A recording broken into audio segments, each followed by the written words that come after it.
Pria ini menyisir rambutnya setiap hari menggunakan sikat gigi bekas. Ia juga memotong rambut dan brevoknya menggunakan gunting kuku. Bahkan cerminnya pun dirangkai dari ratusan gunting bekas. Ia juga menggantung puluhan botol bekas air mineral di ruangannya itu. Lalu, dia membuat 3 lubang kecil di bagian bawah botol bekas menggunakan jarum. Setelah itu, dia mandi seperti menggunakan shower yang terbuat dari botol bekas tersebut. Setelah selesai membersihkan diri, ia lalu menumpuk uang sebesar $1.000 di depan tangga. Kemudian, ia mengenakan headphone, memakai singlet, lalu memulai rutinitas olahraga pagi hari. Anehnya, tempat ia berolahraga adalah tangga yang sempit dan aneh, yang penuh dengan snack dan minuman.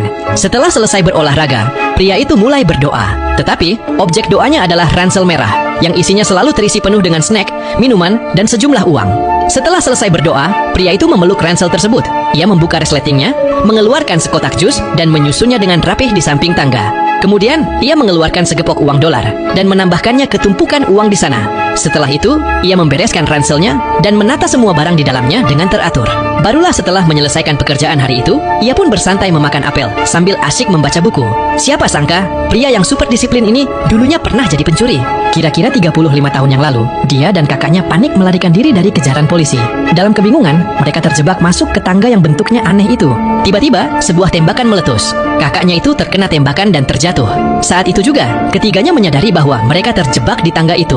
Tangga tersebut ternyata adalah ruangan yang terus berulang-ulang tanpa ada ujungnya. Kakaknya pun meninggal di sana karena lukanya yang semakin parah. Jadi, hanya si pria dan polisi itu yang kini tersisa. 35 tahun kemudian, polisi yang mengejarnya dulu kini sudah jadi pria tua yang sangat tidak terawat.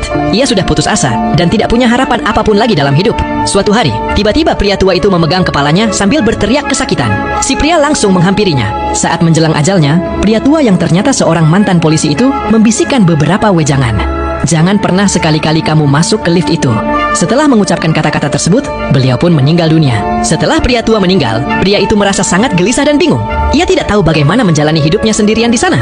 Ia bahkan berlari-lari naik turun tangga, mencoba mengalihkan pikirannya. Tapi usahanya sama sekali tidak berguna. Beberapa hari kemudian, sebuah lift tiba-tiba muncul di dekat tangga. Anehnya, lift itu belum pernah ada di sana selama 35 tahun terakhir.